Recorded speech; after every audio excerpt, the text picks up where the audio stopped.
1.5 is talking about greatest common factors, and we're going to be using the phrases common factors, which are any factors that are shared by two or more numbers. Remember, factors are numbers that go into another number evenly. And then we'll also be using the term greatest common factor, which of course is going to be the largest or greatest of the common factors that are shared by those numbers. And a lot of times we just call greatest common factor GCF. So kind of get used to us using that shortcut or abbreviated version, GCF. You'll find that there are several ways that we can find that greatest common factor, or GCF, and one way is to do it by using lists of factors. So for this problem, we're going to find the GCF of 24 and 40, and we're going to go back to what we did in chapter 1.4, and we're going to use this T-chart to help us list our factors all out and find our factor pairs. So we're going to do that for 24 and then 40. So if we fill in the T-chart for 24 to start with, we remember that all factors have, all numbers have a factor of 1 that can go into it, and you would multiply 1 by 24 to get you that one. And then we start using our divisibility rules, or we just check with division to see what goes into 24 evenly. And 2 can go into 24 if you multiply it by 12. 3 can go into 24 if you multiply it by 8, and 4 can go into 24 if you multiply it by 6. 5 can't go into 24 because the last digit isn't a 5 or a 0, and that brings us to 6, which we already have. And once we do that, and the list starts to just wrap around, then we know that this T-chart is done. And then we're going to move on to the T-chart for 40.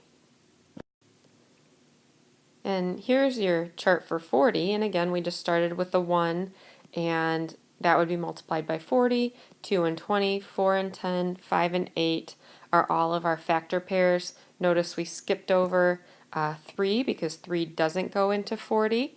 You can do that by your divisibility rules. 4 plus 0 equals 4, and 3 won't go into 4 evenly, or you can just multiply 3 times the closest number to 40 and see if it goes, or you could do some division. Different ways to try it. But these are our two T-charts. So then we're just going to stretch out our lists, starting with the 1 and kind of working our way all the way around on each of them to check for common factors.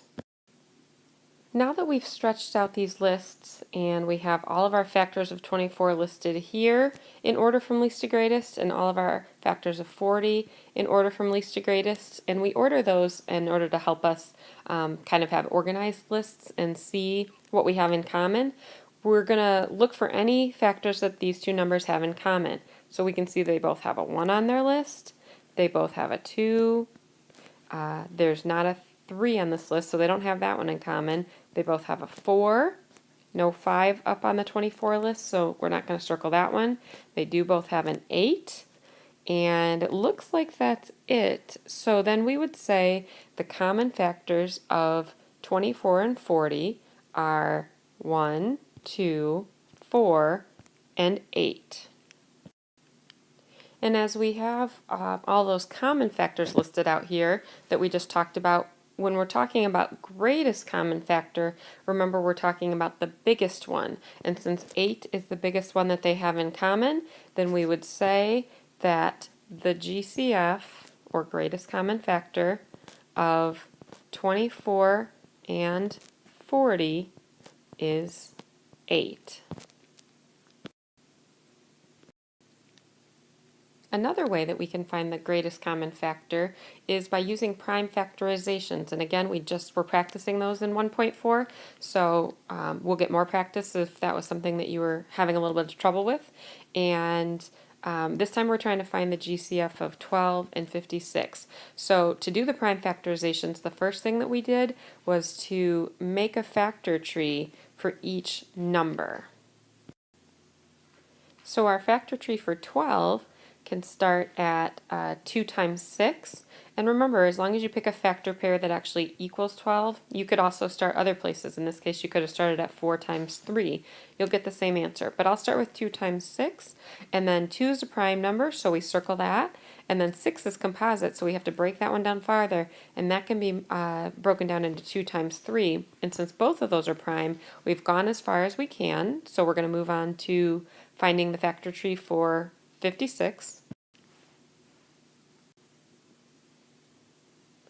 And for 56, we're going to use 7 times 8, and then 7 is a prime number, so we're just going to circle that and move on to breaking 8 down a little farther since it's composite, and 8 can be broken down into 2 times 4, and 2 is prime, and so we're just going to take 4, which is composite, and break that down into 2 times 2, and now we have all prime numbers, so we're going to go ahead and move on to step 2.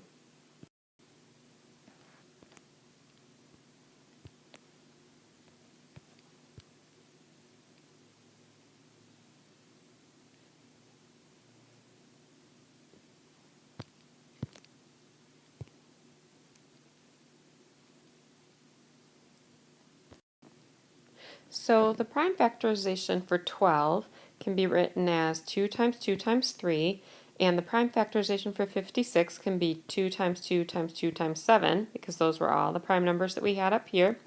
And in 1.4 we talked about being able to write prime factorizations out using the exponent form, but you might notice that I didn't do that this time, because when we're looking for GCF we actually kind of want them to be in the longer version, which you're going to want to see here in step 3.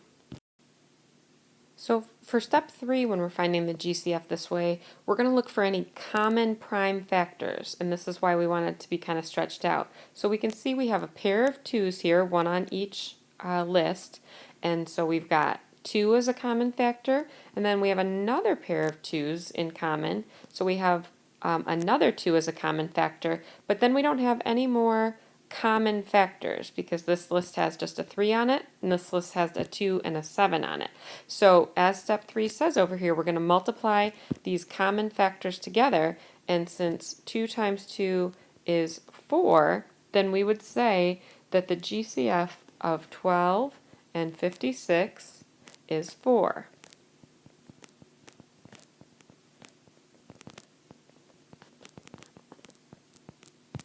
And one common mistake that kids make when they're doing it this way is that they'll get all the way through their factor trees and they'll list all of their prime factorizations out correctly, but then they accidentally go through and they multiply all of their common factors. So somebody might multiply 2 times 2 is 4, times 2 is 8, times 2 is 16, and they might say that 16 is the greatest common factor, and then they would run into being incorrect. So when we have one common pair of 2's, then we treat that one like one factor, and then another common pair of 2's is like another factor, and so our total greatest common factor is 4.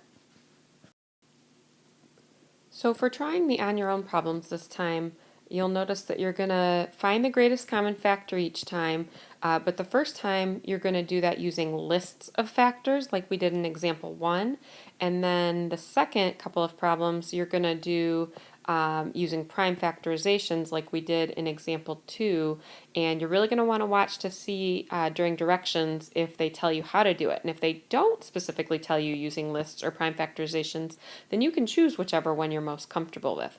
This time I'm giving you a challenge problem for each kind. You can choose to try it if you want to. Notice this time you're finding the greatest common factor between 3 numbers instead of just 2 like we did in our examples. Again, this time you're using the lists up here on number 2, and on number 4 would be using the prime factorization form. And feel free to go back to the slides for examples 1 and 2 to remind yourself how to do that. If you're not up for the challenge problems just yet, then you can hold off and we'll try those again or something like them another time. And if you're up for the challenge, go ahead and try it, and those answers will also be on the next slide, but you have to show all your work.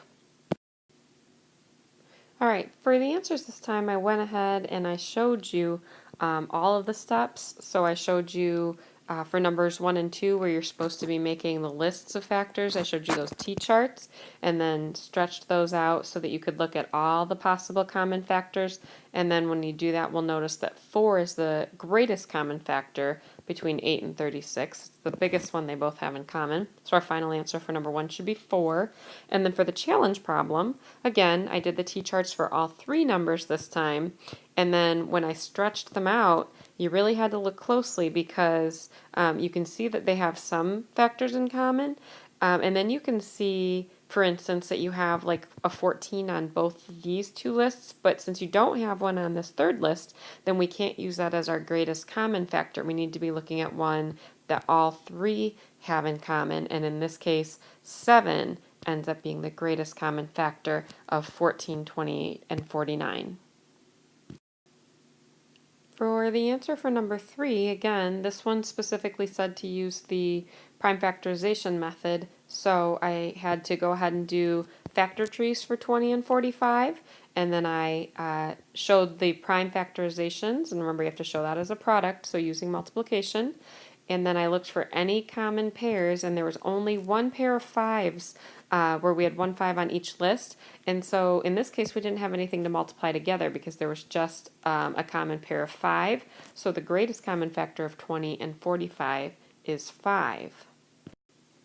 For the challenge problem, using the prime factorization method, I did your 3 factor trees for 45, 75, and 120. And 45 and 75 weren't too long, but 120, of course, is a bigger number and starts to get a little bit longer sometimes. And then I carefully wrote down my prime factorizations for each of those numbers.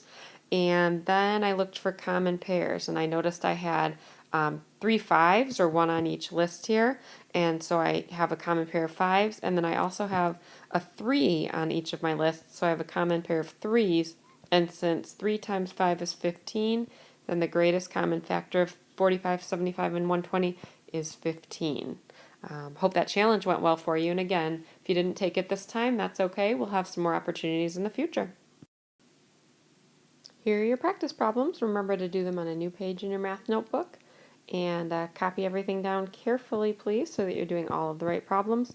And again, I'm choosing to include one challenge problem, and this one was kind of like we did with the challenge problems with it on your own. It includes finding the GCF for 3 numbers. So good luck with that one if you choose to try it.